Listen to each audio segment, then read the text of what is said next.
uma teologia medieval que demonizou o dinheiro e as finanças. A pobreza é uma virtude. Existem pelo menos 2.350 versos na Bíblia que lidam diretamente com a temática do dinheiro.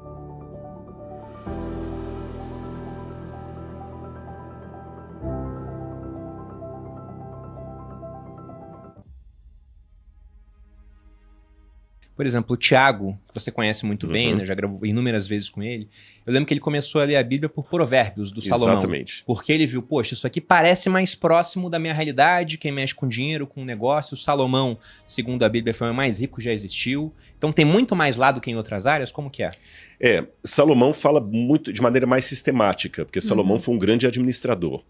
Mas não é somente Salomão que toca nesse assunto. Como você comentou aí no início e foi correto, existem pelo menos 2.350 versos na Bíblia que lidam diretamente com a temática do dinheiro. Não vamos falar dos 2.350 versos, senão vamos ficar aqui até amanhã e vamos bater o recorde do primo lá sobre a vida de Jesus. Mas a Bíblia fala muito. É porque que algumas pessoas se surpreendem com isso. Talvez por algumas 2 ou 3 razões. A primeira delas é que nós somos herdeiros de uma teologia medieval que demonizou o dinheiro e as finanças. Sim. E geralmente é interessante, as pessoas que demonizam o dinheiro podem ser classificadas geralmente em 2 grupos. Aqueles que não conseguiram ir para lado nenhum. Então, quando o macaco não pode comer a banana, ele fala que ela tá podre. Então, como ele não foi bem sucedido, ele não foi bem na vida, ele demoniza o dinheiro e todo mundo que conseguiu. Ele sempre coloca aquele bem sucedido como sendo um algoz, um maldito e tudo mais. E o segundo grupo que também se beneficia com esse discurso, é aquele que a pobreza é uma virtude para o outro. É como a gente vê em muitos países comunistas, por exemplo. O povo ficou proletariado aí, todo mundo ganhando pensão do governo, que é a coisa básica para todo mundo, mas os chefes de Estado estão...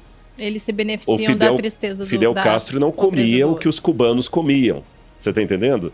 E assim por diante. Então, quer dizer, ou você tem uma visão ideológica, não, o dinheiro é ruim, é péssimo, mas eu tô bem, ou você demoniza. E a teologia medieval colocou muito essa ideia que Deus não gosta do dinheiro, Deus não gosta do rico, e as pessoas acabaram comprando esse discurso e foram ler a Bíblia sempre como se houvesse uma ojeriza ao dinheiro, o que não é verdade. É lógico que nós não podemos ir num outro extremo disso, que também existe esse risco, de achar que o único abençoado por Deus é o que conseguiu dinheiro. Sim. Então, se o sujeito está lá ganhando salário mínimo, sustentando com dificuldade a família dele, não, esse é um maldito de Deus. E o outro, esse é um abençoado por Deus. Aí também, para mim, é uma distorção do princípio bíblico das finanças. E você citou essa questão medieval, de que seria meio que uma interpretação medieval de que, olha, Deus não gosta de dinheiro. Só que, por exemplo, eu não sei quase nada de Bíblia. Não parei para ler a Bíblia ainda de maneira completa, até porque são muitos livros, né? Quantos ao todo? Bom, se você pegar o cânon que os protestantes usam, são 66 livros. Nossa. Se você colocar o cânon católico, você coloca mais 7 livros deuterocanônicos aí. Pois é, e antes eu pensava que essa definição de livro era mais ou menos como a do Platão, que eram rolos, mas não, são livros de diferentes autores. Então são realmente 66 livros no caso do protestante. E eu não conheço dessa área, mas eu li bastante da parte da filosofia e do teatro grego.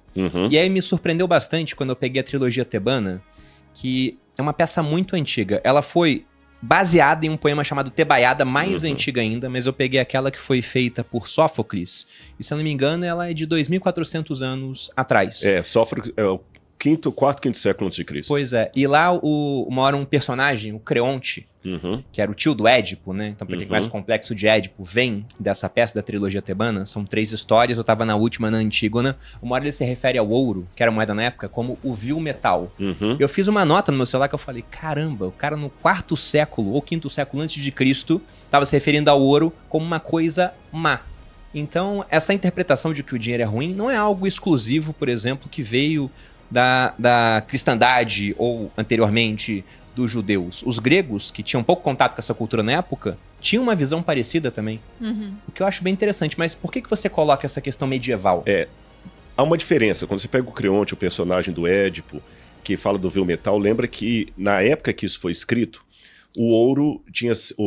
a moeda mesmo, não a moeda enquanto valor, a moeda enquanto objeto, ela tinha sido inventada pelos lídios, que estavam na região ali, hoje fazia parte da Turquia, mas na época tudo era Grécia, e a moeda teria 200 e poucos anos de existência. Então era uma coisa recente. Lembra que a mitologia grega sempre, e aí a gente tem que entender o personagem também, a frase na boca do personagem. É uma época de chamar a atenção de toda a aristocracia ateniense que deturpava os valores. Por isso que muito do teatro grego surgiu. Porque o teatro grego ele surge para fazer as pazes com a filosofia. A filosofia, quando ela começa ali com os pré-socráticos, o primeiro filósofo foi Tales de Mileto, a filosofia surgiu para rebater a poesia e o teatro, porque a poesia estava a serviço dos que mandavam e mantinham o povo lá embaixo, enquanto eles estavam enriquecendo. Então a filosofia veio de encontro. Quando vem Sófocles, é uma outra etapa onde o teatro agora tem discursos filosóficos. Então o teatro não quer ser mais inimigo da filosofia, mas ele quer pegar a filosofia e passar de maneira teatral para as pessoas. Então a ideia que eles estão criticando ali é a deturpação da virtude. A aristocracia, a palavra aristes em grego significa virtuoso. A aristocracia é o poder dos virtuosos. Os virtuosos é quem? Quem estava com dinheiro, quem estava no poder, aquela coisa toda, estavam distorcendo valores que poderiam ser melhor aproveitados. Então, um valor nobre se torna um perigo, ou pecado, se quiser usar a linguagem bíblica, quando ele é colocado nas mãos de alguém como instrumento de maldade.